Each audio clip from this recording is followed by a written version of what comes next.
સુરતમાં એક મહિલાએ એક હીરાના વેપારીને હની ટ્રેપમાં ફસાવી ₹3.50 લાખની માંગણી કરી હતી।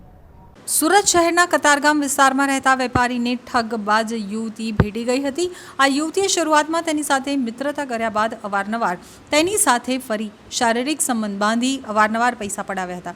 જો કે ત્યારબાદ વેપારીને બ્લેકમેલ કરી તેની સાથે લગ્ન કરવા માટે દબાણ કર્યું હતું અને જો લગ્ન નહીં કરે તો બળાત્કારના કેસમાં ફસાવી દેવાની ધમકીઓ આપી સમાજમાં અને તેમના ઘરે બદનામ કરવાની ધમકી આપી તેમની પાસેથી ₹3.50 લાખ રૂપિયાની માંગણી કરી હતી।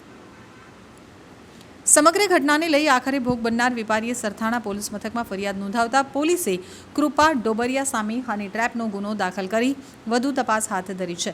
મળતી માહિતી પ્રમાણે મૂળ ભાવનગર જિલ્લાના નારી ગામના વતની અને હાલમાં સુરતના કતારગામ સિંગણપુર 4 રસ્તા પાસે આવેલ સોસાયટીમાં રહેતા 42 વર્ષીય વેપારી વર્ષ 2023માં સોશિયલ મીડિયા મારફતે સરથાણા જકાતનાકા માનસરોવર સોસાયટી ખાતે રહેતી કૃપા કનુભાઈ ડોબરિયાના સંપર્કમાં આવ્યા હતા।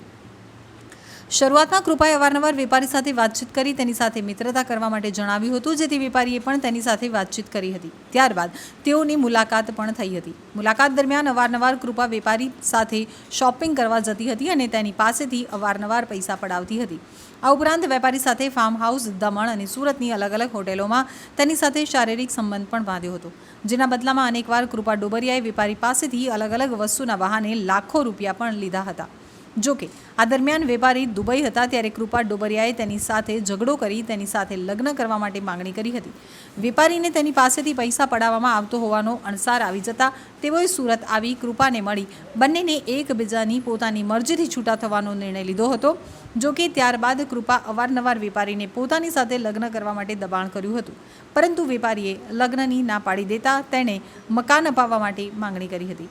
વેપારીને મકાન પણ નહીં અપાવતા કૃપાએ તેને બળાત્કારના કેસમાં ફસાવી દેવાની અને સમાજમાં તથા તેના ઘરે બદનામ કરવાની ધમકીઓ આપી તેની પાસેથી ₹3.50 લાખ રૂપિયાની માંગણી કરી હતી।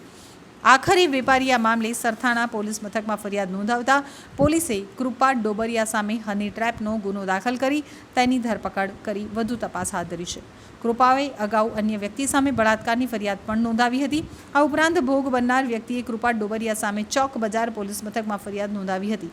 કૃપા ડોબરિયા સામેની હની ટ્રેપની ફરિયાદમાં ચાર્જશીટ પણ થઈ ચૂકી છે, ત્યારે કૃપાએ વધુ એક વ્યક્તિને પોતાનો શિકાર બનાવ્યો હોવાથી પોલીસે તેની સામે ગુનો દાખલ કરી તેની ધરપકડ કરી વધુ કાર્યવાહી હાથ ધરી છે।